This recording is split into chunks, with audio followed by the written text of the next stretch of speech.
tributes continue to pour in for the late former Indian Prime Minister Dr. Manmohan Singh after he breathed his last on Thursday night. Dr. Manmohan Singh was 92. He is survived by his wife and 3 daughters. The leaders from across the world bid farewell to India's former Prime Minister. Many wrote lengthy messages on social media, sharing their anecdotes from their interactions and meetings with the veteran leader. Now, all the tributes were unanimous on the enormous efforts that Dr. Singh had made to strengthen India's economy. The envoys to India from some of the biggest nations also expressed condolences at the former Prime Minister's demise. Now, the ambassadors of China, Russia, Israel and the United States highlighted the role that Dr. Singh played in furthering the diplomatic ties with India.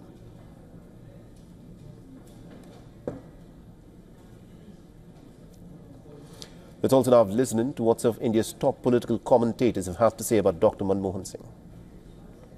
Most important element was liberalization, shoring up India's finances at a time when India was in deep economic peril, by just applying levers and addressing issues which he understood extremely well as an economist. In every sense of the term, he was an exceptional man in every way, in terms of his intellect, in terms of integrity, in terms of humility, grace, compassion, kindness, wisdom, and his great learning. And it was not for nothing that the likes of President Obama and Angela Merkel sought his counsel on complex, grave challenges that the world faces in common. He was like a friend, a knowledgeable friend who was always willing to hold our hand. And never once did he lose his temper on any one of us. In fact, even when some of the ministerial colleagues were not saying things that were complimentary about the government, and some of us went and told Dr. Singh that he should please ask his colleagues and not to say negative things in public, he said to me very clearly that I don't intend to be a headmaster. They are sufficiently mature enough to know what they should be saying and what they should not be saying. When one accompanied him or went on to places where he was going to be there, it was remarkable the kind of space that Dr. Singh received without even trying. His mere walking into a room would make leaders of countries far ahead of us economically stand up, listen, and want to be part of any discussion with him.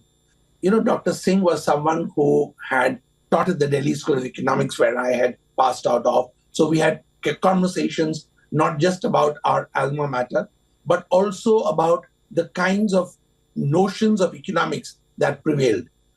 It was always, in a sense, terrifying to speak to a man whose erudition was as deep as his was.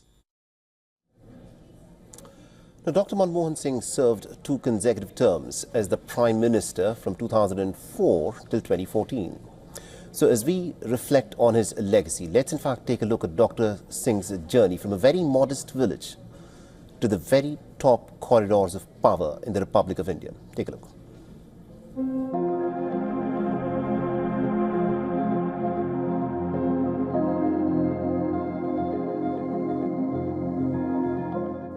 Born in 1932 in pre-partition Punjab, Dr. Manmohan Singh's journey from a small village to the highest corridors of power epitomized both academic excellence and public service. Dr. Singh's academic brilliance took him to the University of Cambridge, where he got a first-class honours degree in economics in 1957. He furthered his studies at Nuffield College, Oxford, where he was awarded an MPhil in economics in 1962. His early career included teaching roles at the Punjab University and the Delhi School of Economics, establishing him as a leading intellectual voice in academics. In 1971, Dr. Singh joined the Government of India as the Economic Advisor with the Commerce Ministry. In 1972, he was moved up to the role of Chief Economic Advisor in the Finance Ministry. Over the years, Dr. Singh held high-profile positions, including Governor of the Reserve Bank of India an advisor to the Prime Minister. His defining moment came in 1991 when India faced a crippling economic crisis. Prime Minister P.V. Narasimha Rao appointed Dr. Manmohan Singh as the Finance Minister to spearhead sweeping economic reforms. The bold reforms liberalized India's economy, laying the foundation for its rapid growth in the years that followed. In 2004, when the United Progressive Alliance came to power, Congress President Sonia Gandhi entrusted Dr. Singh with the Prime Ministership. It was a unique moment in India's political history, giving the country its first and only Sikh Prime Minister. An economist, a former RBI governor, was now given the responsibility to lead the nation. Dr. Singh's first stint as Prime Minister saw the implementation of transformative initiatives like the National Rural Health Mission, Rural Employment Guarantee Act, Right to Information Act, and the establishment of the Unique Identification Authority. These were all landmark reforms, all aimed to help the most needy and bring about greater transparency and efficiency in governance. The soft-spoken Prime Minister took another bold step to secure a historic civil nuclear agreement with the United States in 2008.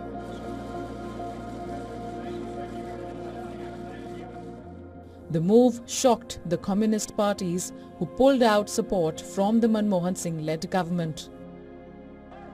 Singh remained firm, asserting that the deal was to safeguard the nation's interest. The people of India re-elected him in 2009. Dr. Singh's second term was marked by robust economic growth and a continued focus on social welfare. While his tenure faced criticism for perceived inaction on corruption scandals, his legacy as a reformer and a principled leader remains intact.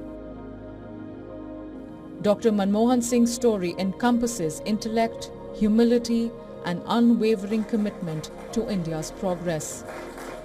I honestly believe that history will be kinder to me than the contemporary media or for that matter, the opposition parties in parliament. His contributions to India's economic and political landscape left an indelible impression on the nation's history, making him a figure of enduring respect. For all the latest news, download the WION app and subscribe to our YouTube channel.